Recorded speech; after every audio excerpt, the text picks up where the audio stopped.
Senhor esteja convosco. Proclamação do Evangelho de Jesus Cristo, segundo Lucas.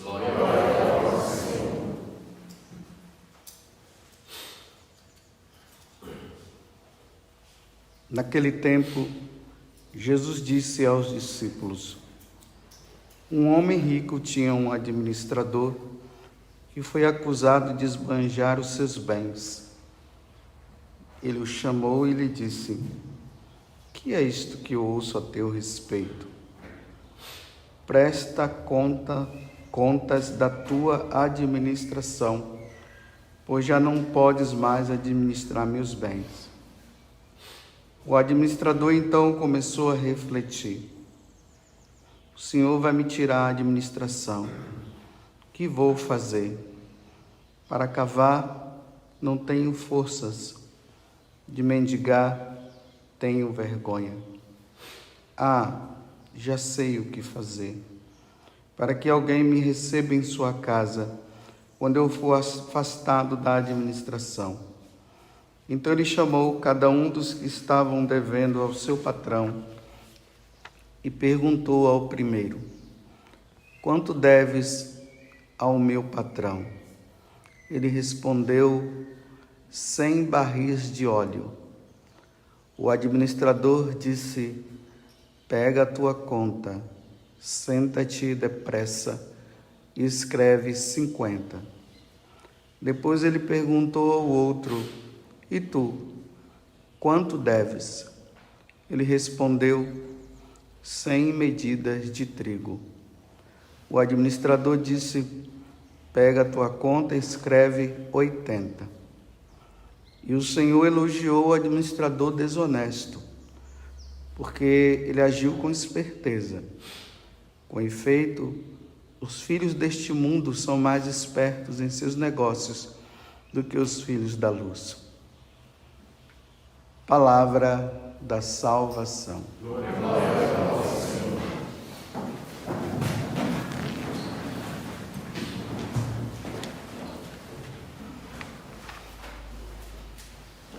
Está uma passagem do Evangelho que ela é meio difícil de se compreender, porque como é que pode Jesus contando uma parábola e elogiando o administrador que foi desonesto? Então ele está dizendo para nós que nós devemos ser assim, desonestos?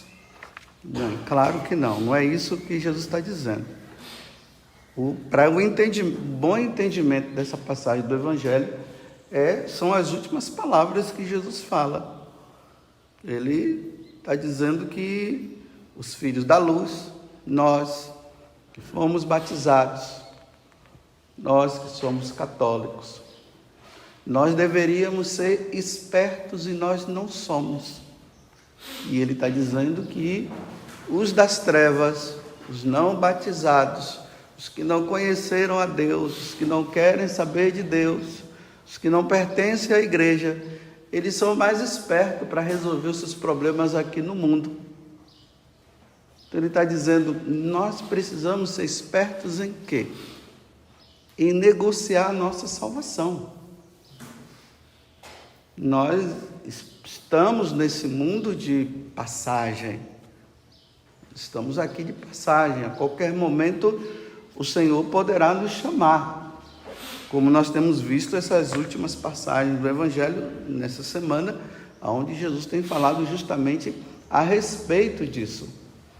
Então, como negociar a nossa salvação? Porque Jesus, ele morre na cruz. Jesus nos salva. Só que, se nós não formos espertos, nós poderemos nos perder. Então vamos ser espertos e vamos fazer de tudo para que nós não nos percamos nesta vida. Então, a primeira coisa que nós devemos fazer é o seguinte: o que é que eu devo fazer para ganhar o céu? O que eu devo fazer para me salvar? Essa é a pergunta que deve estar dentro de nós. É interessante que hoje as pessoas elas pensam que para elas se salvarem, elas precisam ter um trabalho na igreja. É só ter um trabalho na igreja e está salvo. Então, tem gente aí que luta para ser isso, para ser aquilo. Às vezes, quando o padre lá na paróquia, ele tira aquela pessoa daquela situação, aí ela já fica com raiva e tudo mais. Não é emprego na paróquia que vai salvar ninguém, não. Primeiramente, que o próprio Jesus já falou, que nem todo aquele que diz Senhor, Senhor, entrará no reino dos céus. Ele disse, mas Senhor, eu preguei no seu nome. Se eu preguei no seu nome, então o Senhor está dizendo que eu não vou me salvar se eu preguei no seu nome? Eu curei no seu nome. Eu estava nas praças públicas e ouvi o Senhor falar. Aí Jesus disse, afasta-se de mim, porque a tua obra, as suas obras foram obras de iniquidade. Às vezes tem pessoas que elas não deveriam nem ter um trabalho na igreja, porque ela começa a se utilizar disso para o orgulho próprio, para a vaidade, para se aparecer. Então, de que adianta ter isso tudo? De que adianta ter um trabalho e depois permitir que a vaidade tome conta e depois se perder? Bem, mas o que é que nós devemos negociar e o que é que vai nos salvar? Bem, eu vou trazer apenas duas coisas. A primeira coisa que vai nos salvar é o nosso amor a Deus. É isso que vai nos salvar. Amar a Deus sobre todas as coisas. Depois Jesus já resumiu, e amar o próximo. E a outra é evitar o pecado. É isso que vai nos salvar. Vou repetir de novo. Amar a Deus. A consequência desse amor a Deus deve nos levar também a amar os nossos irmãos, as pessoas que nós convivemos e as pessoas que nós não convivemos. E a terceira é evitar o pecado. Eu quero ver uma pessoa que vive santamente, que ela evita o pecado, faz de tudo para evitar o pecado. Eu quero ver se essa pessoa não se salva. Agora eu posso dizer para você que tem muita gente com cargos, tem sacerdotes, tem freiras, tem tudo, com seus cargos bonitinhos e não se salvaram, foram para o inferno. Porque não se santificaram, não levaram uma vida santa. Então vamos negociar com Deus isso. Negociar com Deus a santidade que é necessária. Senhor, dá-me a graça de ser santo. Na vida de São Domingos Sávio, ele estava com um desejo no coração de santidade muito grande, que ele procurou Dom Bosco e dizia, o que é que eu devo fazer para ser santo? E aí Dom Bosco começou a ir falando para ele. Um dos primeiros propósitos que ele colocou foi esse: colocar um amigo que pudesse estar observando sempre ele para ver as situações que ele estaria entrando, de ofensa a Deus que ele poderia estar fazendo, para esse amigo, na honestidade, chegar e dizer para ele, olha, você pecou nisso aqui, você pecou naquilo ali. Aí tem interessante que tem um momento que os dois se encontram, esqueci até o nome do rapaz, Braulio, alguma coisa assim. Aí ele diz assim, vamos lá, fala aí alguma coisa. Aí ele dizia bem assim, olha, não demora não vinha com muita conversa não, já diga o que é. Está vendo? Esse desejo, hoje nós o chamamos de São Domingos Sávio por causa disso. Não foi porque São Domingos Sávio era coordenador disso ou era coordenador daquilo. Era por esse desejo de santidade, antes morrer do que pecar. Não foi isso que ele falou? Antes morrer do que pecar. Então, Senhor, se acontecer alguma coisa na minha vida, se o Senhor sabe que lá na frente eu vou pecar, vou te ofender e vou até perder de um dia estar contigo, então, Senhor, que eu morra antes. Olha só. Morrer antes significa o quê? Morrer santamente. Então, que eu não morra no pecado. Hoje nós lembramos o Sagrado Coração de Jesus, primeira sexta-feira do mês. Nós precisamos tomar essa consciência, porque quando Jesus ele fala para Santa Margarida Maria Alacoque que os homens não reconheceram a salvação dele.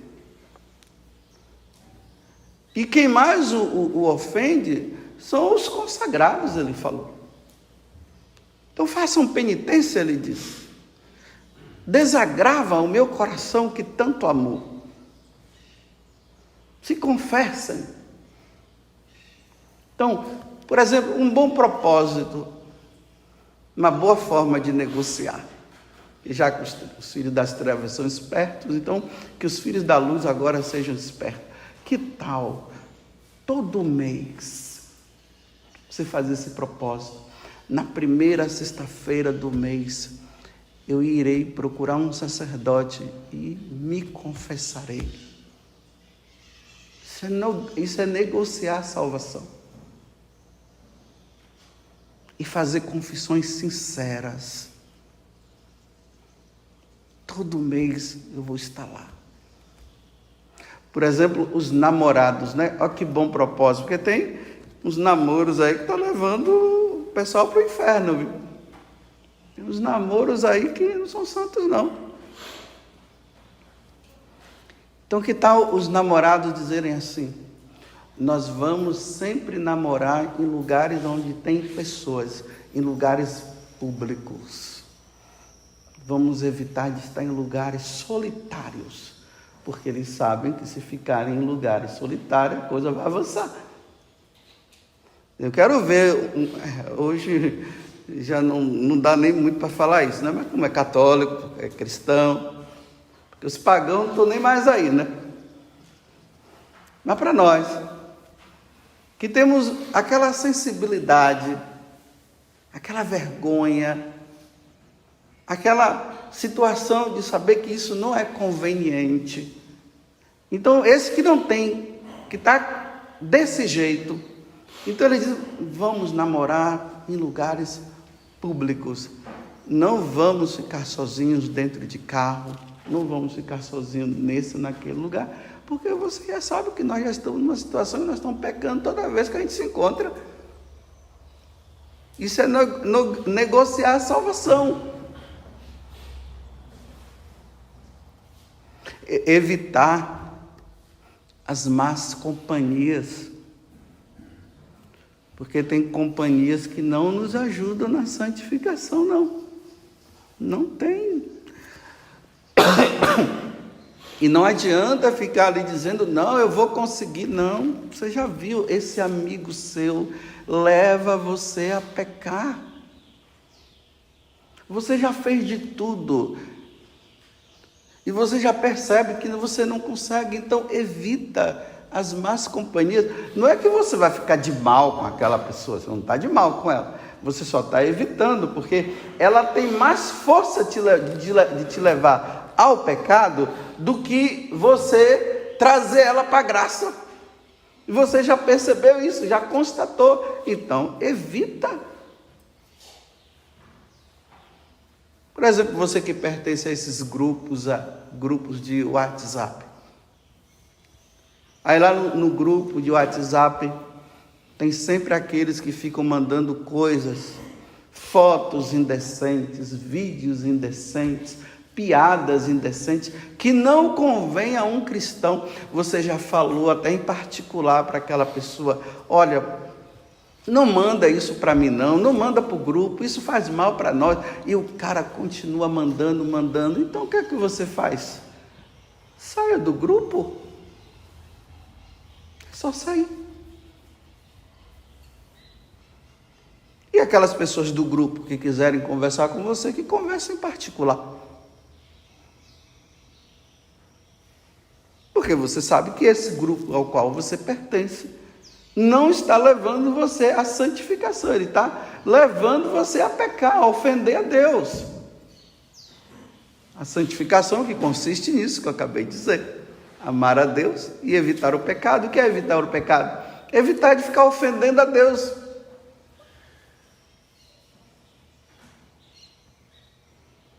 Aí você que sabe que você é um pinguço, sabe, você não consegue ficar sem beber. Então, evite de estar com aquelas pessoas que vão levar você a beber. Engraçado que tem pessoas que vivem dizendo, eu não sou alcoólatra. Ah, você não é alcoólatra? Então perceba o seguinte, você já viu que todo final de semana você bebe? Já foi constatado que quem bebe todo final de semana é alcoólatra. Não, mas eu não me embriago. Bem, você não se embriaga, mas por que você não consegue ficar sem beber?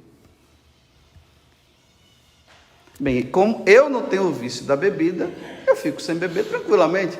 Mas por que quando você vê o tal vinho ou a cerveja, ou sabe lá o que, a boca já começa a salivar? E se você está ali com as pessoas, você não consegue fazer o propósito de não tomar. Aí a pessoa diz, beba. Você diz, não, eu não vou beber não. Beba. Aí de repente você já está lá na primeira, na segunda, na terceira.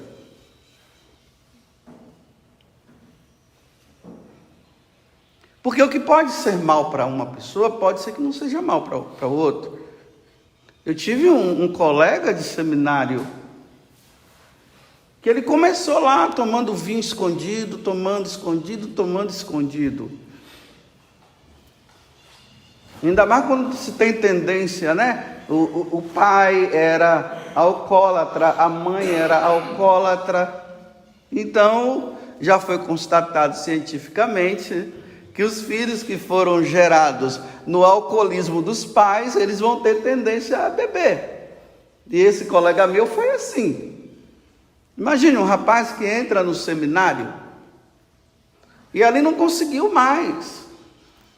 Desapareceu no mundo.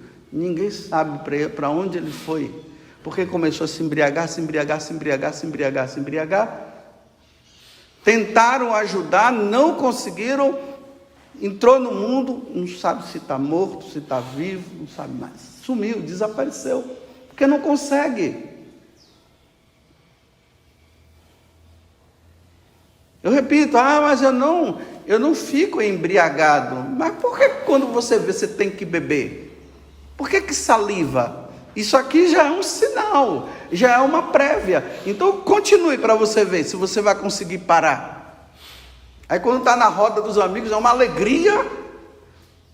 A pessoa fica numa alegria, fica solto, conversa e tal. É o que mais conversa. Depois, na hora, quando não está bebendo, é tímido, quietinho. Mas quando começa a beber, aquela alegria toda. Bem, eu estou dizendo para você evitar de algo que você já tem propensão. Mas se você acha que não tem problema, lá no futuro nós vamos ver. Porque aos pouquinhos, né? Aos pouquinhos. Então esse propósito, né? Vou evitar. Aí a pessoa, ela tem que ser honesta com ela mesma. Porque se ela não for honesta, ela vai ficar dizendo que não, e nessa do não, a coisa vai acontecendo e ela vai continuando dizendo que não. Tem uma pessoa que eu conheço que eu já percebi. Pai, não aguenta ver vinho não, olha, mas eu vou ter uma conversa com ela, vou dizer assim, olha, perceba, dá uma olhada, eu acho que você ainda não percebeu, não, você já viu?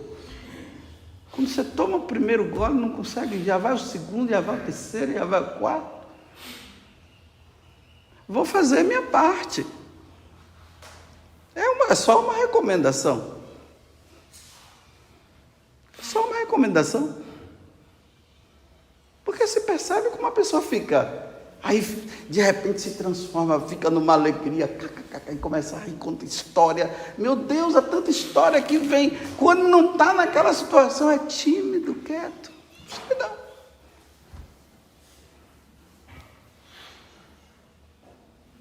Nós temos que ser honestos. Mas quando nós não admitimos, aí causa um problema.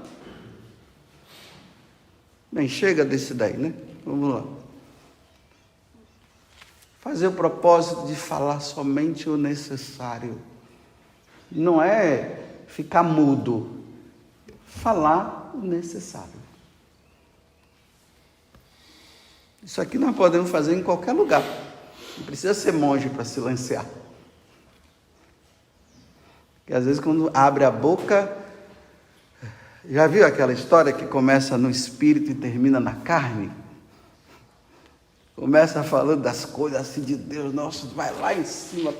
De repente já está todo mundo, já tudo em êxtase, de repente aí começa... Aí um solta o negócio, aí pronto, aí ele começa. Fofocagem, começa a falar mal desse, começa a falar mal daquele, e vai. E aí a coisa se transforma. Falar o necessário. Oi, tudo bem? Tudo bem. Como você está? Estou bem, graças a Deus. Mulher casada detesta isso. Ela não entende que os homens são objetivos, né? Você está bem? Estou bem. Só isso? Você quer mais? Você perguntou se eu estou bem. Estou bem. Acabou. Não é porque ela quer que o cara agora conte a história. Então vem, senta aqui, meu bem. Vou contar para você que estou bem. Sabe por que foi bem? Nossa, hoje eu dormi assim. Aí começa aquela história. Ela fica... O homem não é assim. O homem é só... Está bem? Estou bem. Não tem mais o que falar. Agora a mulher sim. Agora o inverso, né? Você está bem, meu bem? É o homem perguntando, né? Agora aguente, senta que ela vai contar a história toda. Tenha paciência agora, porque ela vai contar. Aí ficam os casais brigando, que o meu marido não fala mais comigo, não sei o quê. Não, é que o homem é objetivo, é assim. O homem não... Aí, entre nós homens, se você encontrar um homem que fica contando muito detalhe, já tem coisa aí, já fica desconfiado. Os homens muito detalhistas, né? Nossa, aquela florzinha lá, eu fico tão... Ai, que flor linda e tal. Ai, que flor. Você está vendo? Aí os caras...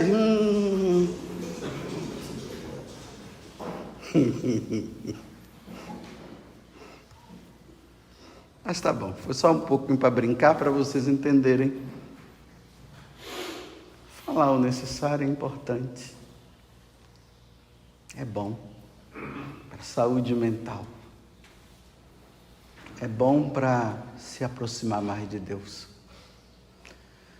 Então tá bom, os filhos da luz são os filhos das trevas são espertos, então vamos ser mais espertos do que eles. Os santos foram. Por isso que eles estão lá agora, porque souberam administrar bem, foram espertos. Louvado seja nosso Senhor Jesus Cristo e a nossa Mãe, Maria Santíssima.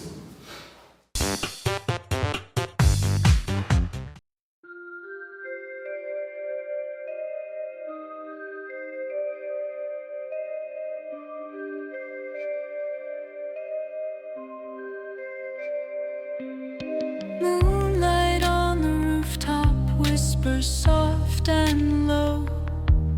Shadows dance across her eyes with a tender glow. In the city of our dreams, where the cool winds blow, she's a secret that we keep, but the stars all know. Neon lights are flickering, casting colored hues. Silent night is echoing with the midnight blues. In the quiet of her laughter, there's a hidden clue. She's the rhythm of the night.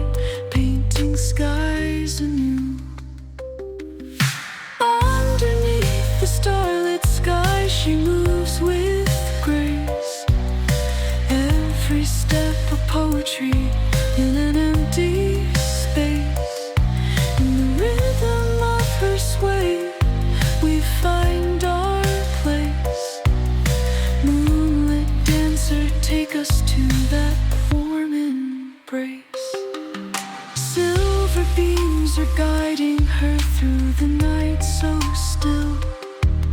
Soft and smooth her motion like a whispered thrill. In this tranquil reverie, time begins to spill. She's the melody of dreams bending to our will.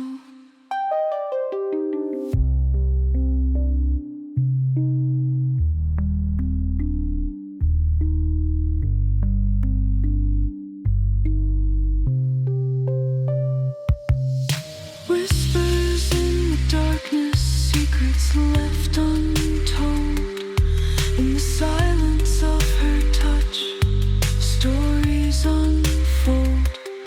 Through the ever-shifting night, hearts are consoled. She's the timeless elegy in the starry cold.